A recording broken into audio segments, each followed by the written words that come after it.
चाणक्य ने अर्थशास्त्र पर लिखने के साथ नीति ग्रंथ नाम की भी एक किताब लिखी। इसमें वह व्यक्ति को सामाजिक, व्यावसायिक, आर्थिक और कूटनीतिज्ञ नीतियों के इस्तेमाल करने की सलाह देते हैं। चाणक्य के नीति शास्त्र पढ़कर आप यदि इसे फॉलो करते हैं तो जीवन में कभी असफल नहीं हो सकते।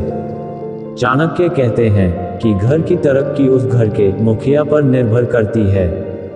उन्होंने बताया है कि मुखिया में कुछ विशेष गुण होने जरूरी हैं। यदि गुण न हो तो उस घर में कभी बरकत नहीं होती।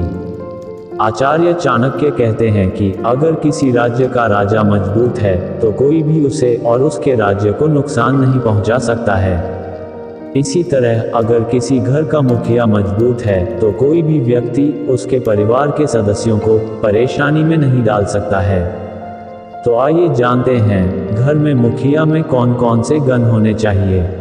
1. पैसे की बचत करें। आचार्य चाणक्य के अनुसार घर के मुखिया को पैसे की बचत करने वाला होना चाहिए।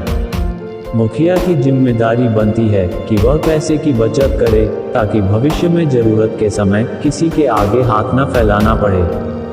2.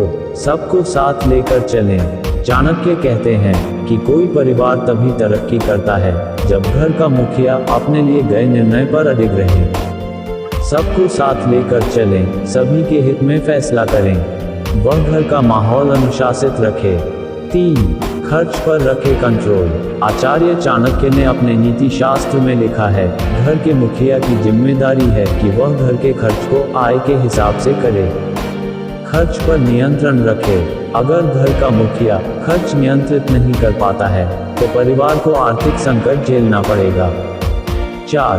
फैसले लेते समय सावधानी। आचार्य चाणक्य के अनुसार घर के मुखिया को कोई भी फैसला बहुत सोच समझकर लेना चाहिए। ये सुनिश्चित करना चाहिए कि फैसले से घर के किसी सदस्य को कोई नुकसान नहीं होगा। 5. बिना प्रमाण के किसी की बातों पर विश्वास न करें। आचार्य चाणक्य कहते हैं, घर के मुखिया को बिना किसी प्रमाण के हर किसी की बात पर यकीन नहीं करना चाहिए। घर का मुखिया को कान का कच्चा नहीं होना चाहिए।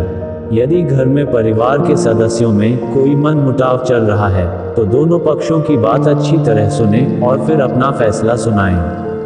एक पक्ष की बातों को सुनकर कभी फैसला सुनाया तो उससे घर बिखर सकता है।